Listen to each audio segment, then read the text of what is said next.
Katunayan, tayo pa ay hinahangaan ngayon dahil sa bilis, liksi at pagiging aktibo ng ating pagtugon.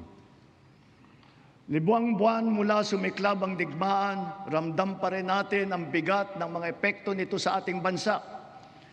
Hanggang kailangan, asahan ninyo na hindi titigil ang pagsuporta ng pamahalaan. Naglaan tayo ng mahigit 60 bilyong piso para dito hanggang sa katapusan ng taon.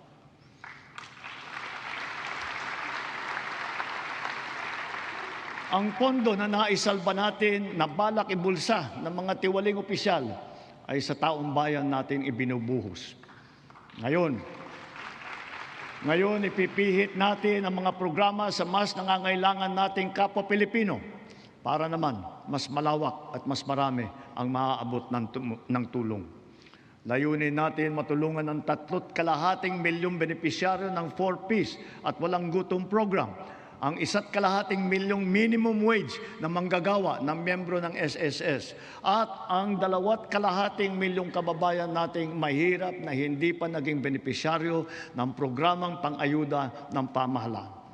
Nariyan pa rin ang nakaabang na pagsuporta natin para sa sektor ng transportasyon, agrikultura at mga OFW na apektado ng kaguluhan.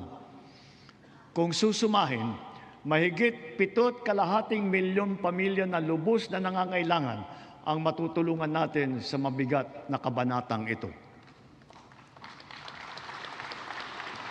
Ngunit, hindi natin kaliligtaan ang ating mga manggagawang Pilipino, lalo na ang mga middle class, pati na ang mga maliliit na negosyo. Alam natin na sila rin ay nabibigatan sa epekto ng krisis. So, to ensure the continued progress of the middle class amidst the lingering effects of the crisis, we will pursue tax relief measures that promote growth, that generate revenue, and advance equity towards socio-economic sustainability. Kaya bilang natatanging proteksyon sa kanila at para mas mapakinabangan nila ang pinaghirapan nilang kita, nananawagan ako sa Kongreso upang maipasa ang batas na magbibigay ng bahagyang ginhawa para sa ating bayaring buwis. Una, palawakin natin ang exemption sa income tax.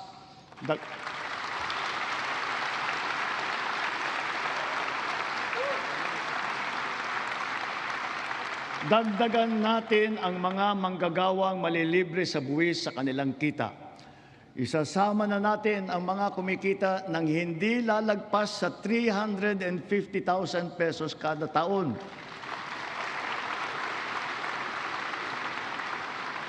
Kasabay nito ang karampatang pagbaba ng income tax ng iba parang manggagawa. Pangalawa, ang mga maliliit na negosyo ay hindi napapatawan ng minimum corporate income tax.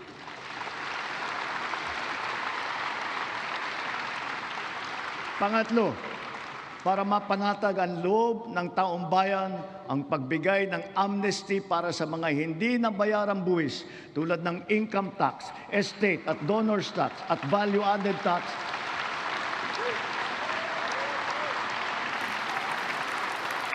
Kasama na rin dyan ang mga multa na kaakibat ng mga ito. Malinaw ang mga leksyon sa atin ng mga nagdaang buwan. Una, ang kahalagahan ng seguridad at katatagan ng bansa pagdating sa enerhiya at sa pagkain, ng ating ugnayan sa ibang bansa at ng bawat mamamayan kahit saan man sila naroroon. Pangalawa, ang abilidad ng pamahalaan na kumilos agad sa angkop at mainam na paraan.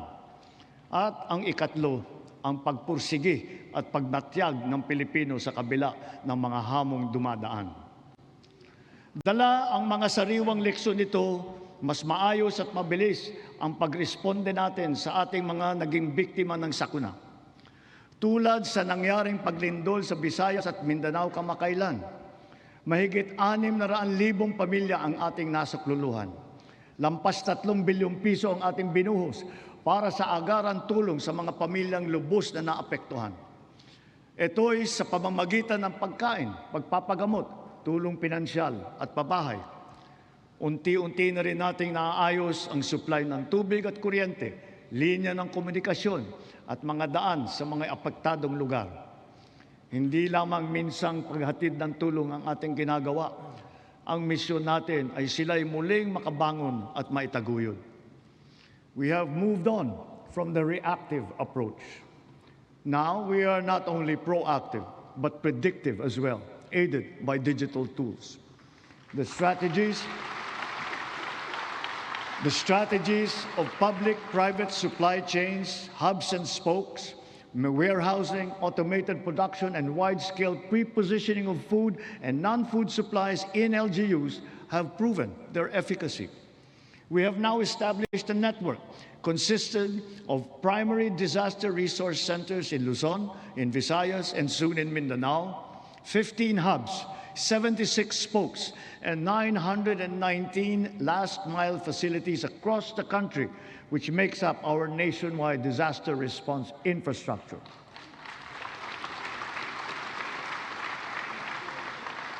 Because of this robust system, delivery of emergency nourishment and relief to target areas is now made possible under 24 hours.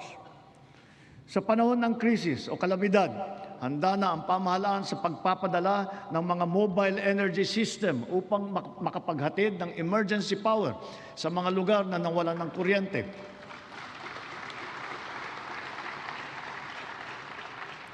Complementing these are our government emergency communication system and the private sector-led and our first ever satellite-to-mobile service, both of which guarantee uninterrupted telecommunications nationwide in the event of crises and of disasters.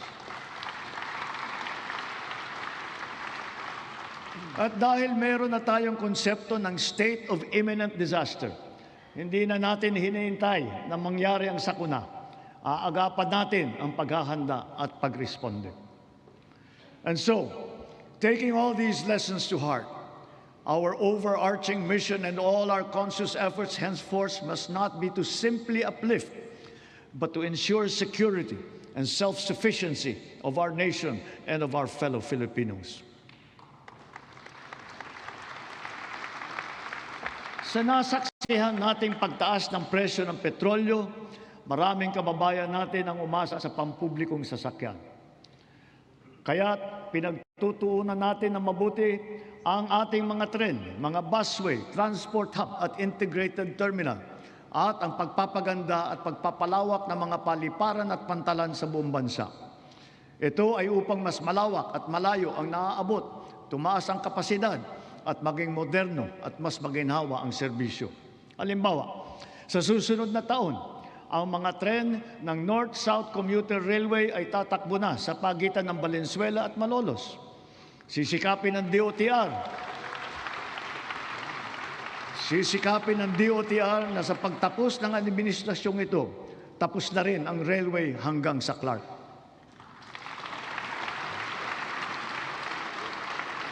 Sa susunod na taon, bubuksan na rin ang 12 stasyon ng MRT-7. Matapos ang halos 3 dekada, may bago ng linya ang MRT na tutulak pa hanggang Sacred Heart sa Quezon City mula sa North Avenue. At balang araw, aabot pa ito hanggang San Jose del Monte, Bulacan.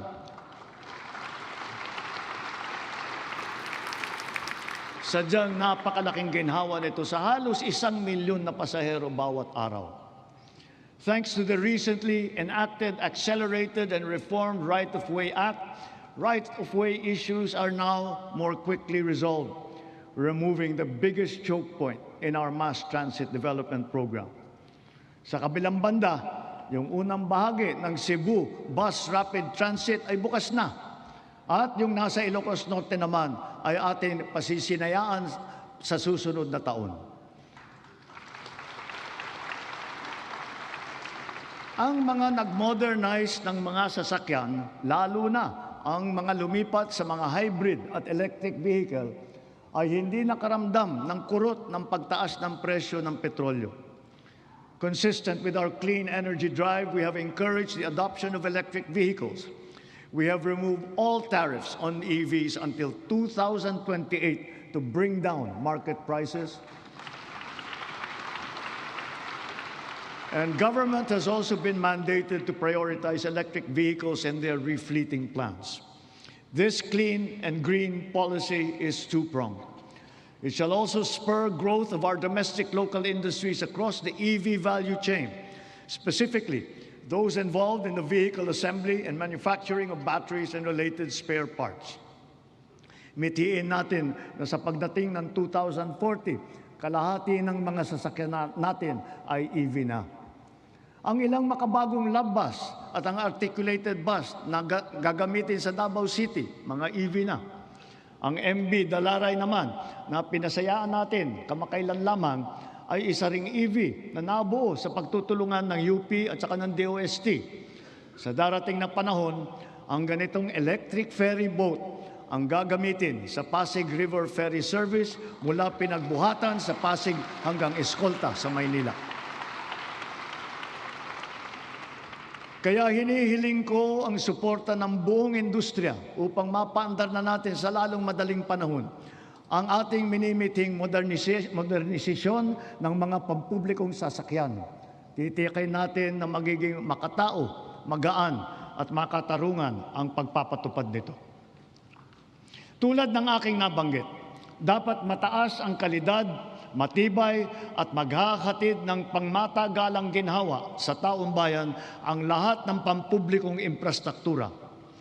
Ngayong taon, matatapos na ang bahagi ng South Luzon Expressway TR4 mula sa Santo Tomas City, Batangas, papuntang Tiaong sa Quezon.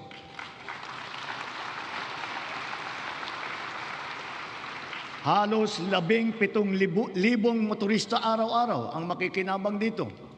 Ang mga nasirang tulay sa San Juanico sa Eastern Visayas, Cabagan, Santa Maria sa Isabela, Pigatan sa Cagayan, Calbigan at Liloan sa Samar, at Panuliran sa Iligan ay kaagad nating naayos at ngayon nagagamit na muli.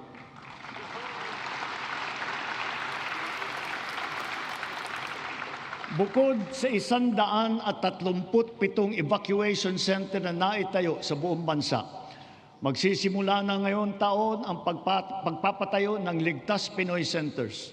Una doon sa mga lugar na madalas tamaan ng hagupit na panahon, tulad ng Bicol, Eastern Samar, Bukidnon, Davao de Oro. Ang mga gusali na ito ay dinisenyo upang kayanin ang mga malubhang kalamidad tulad ng super typhoon na 340 kilometers per hour, ang lakas ng hangin at ang magnitude na 8.4 na lindol. Ganon din dapat ang taas ng kalidad at tibay ng lahat ng pribadong infrastruktura. Ang lahat ng gusali sa ating bansa ay dapat handa at kayang manatiling matatag at nakatindig laban sa anumang banta ng sakuna at kalamidad. Kaya akmal lamang ng bigyang halaga at pagtuunan ang pag-amyenda ng National Building Code upang maging alinsunod ito sa mga modernong pamantayan. Katambal ng paglaban sa katiwalian, kaugnay ng mga ghost at substandard na flood control project, naglunsad din tayo ng Oplan kontrabaha sa buong bansa. Dito sa Metro Manila, masigasig ang ginagawang paglilinis ng mga estero at imburnal sa pangunguna ng MMDA. Nakakatulong ang mga Cash for Work program sa malawakang paglilinis na mahigit 200 estero at waterway mula sa Luzon hanggang Mindanao, sa Ilocos Sur, sa Cagayan, sa Camarines Sur, Negros Occidental, Cebu, Capiz, Iloilo, Lanao del Norte, Maguindanao del Sur, Misamis Oriental at Bukidnon. Sa kabila ng mga ginagawa nating ito, kailangan pa rin nating iwasto ang ating pamamaraan sa pagtapon ng basura. One systemic intervention is to update our 25-year-old Ecological Solid Waste Management Act, aligning it with modern waste management practices such as waste-to-energy and waste treatment technology.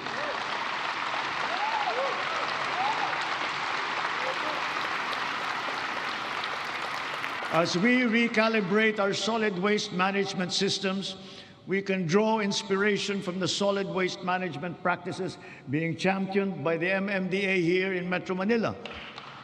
such as waste recovery, processing, upcycling. For example, what used to be the Carmona Sanitary Landfill of the 1990s is now the MMDA Nature Park. And more than a multi-purpose green space, it shall soon be the base of its high-level disaster preparedness training and simulation exercises. Gayon din, ang ating sistema ng agrikultura ay pinapatatag natin upang magarantiya ang ating supply ng pagkain at maipababa ang presyo nito para sa lahat. Ang sari-saring mga programa tulad ng puhunan, farm input, kagamitan, kaalaman, pati na insurance ay tumutulong sa mga magsasaka at mangingisda. Kaya mula noong 2023, patuloy na tumataas ang produksyon ng bansa. Lumalakas ang cropping intensity, dumadami ang ani tulad ng palay, mais, asukal, baboy at manok. Dala ito ng malakas na buhos ng suporta sa sektor. Ang gumaganda at lumalawak na sakop ng infrastruktura at sistema ng irigasyon at tumataas na antas ng mekanisasyon.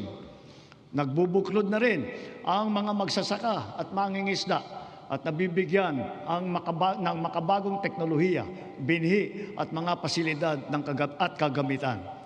Ilan sa mga ito ay ang 145 rice processing system, 3 malaking cold storage facility, at halos 40,000 makinarya. Ang mga taniman naman ng niyog ay dumadami at lumalawak din, dala ng ating programa na malawakang pagtatanim sa buong bansa.